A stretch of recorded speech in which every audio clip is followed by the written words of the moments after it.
Bonjour. Au 1er janvier 2025, entrent en vigueur les dispositions de la loi dite Bien vieillir de 8 avril 2024 qui crée les GTSMS.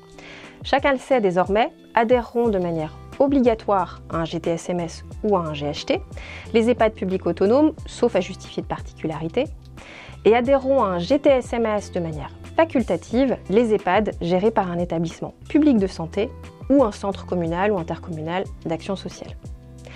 Les établissements disposeront alors de 3 années pour déployer leur GTSMS, mais dès la première année, la liste des groupements sera arrêtée par les tutelles.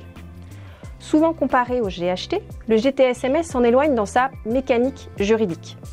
Le GTSMS prendra en effet la forme d'un GCSMS qui assurera la mutualisation à minima d'une seule fonction parmi une liste fixée par la loi, telle que la gestion des achats. Le GTSMS pourra aussi organiser l'exploitation en commun d'activités ainsi que de mise en commun de disponibilité, ce qui impliquerait que des établissements puissent prêter à d'autres pour réaliser notamment des investissements. Bien sûr, il nous faudra attendre le ou les décrets d'application annoncés pour la fin de l'année 2024 pour connaître plus précisément les contours.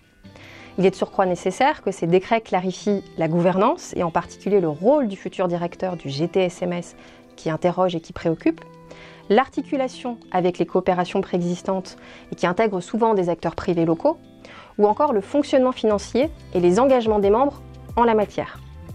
En tout état de cause, le choix de la forme du GCSMS n'est pas neutre. Il ne faut pas perdre de vue qu'un GCSMS organise une coopération où ce sont les membres qui décident des missions qu'ils confient au groupement, mais aussi de son organisation et de son fonctionnement. Le rôle de l'Assemblée générale, qui regroupe les membres et qui est l'instance souveraine, est donc parfaitement central. Nous serons bien sûr très attentifs au décret pour savoir si le GTSMS facilitera les coopérations entre les EHPAD et plus largement entre les acteurs médico-sociaux. Leur engagement dans une démarche de coopération peut constituer un véritable levier d'action et il est essentiel que les membres disposent de suffisamment de latitude pour définir et écrire leurs propres règles dans les actes fondateurs. À bientôt!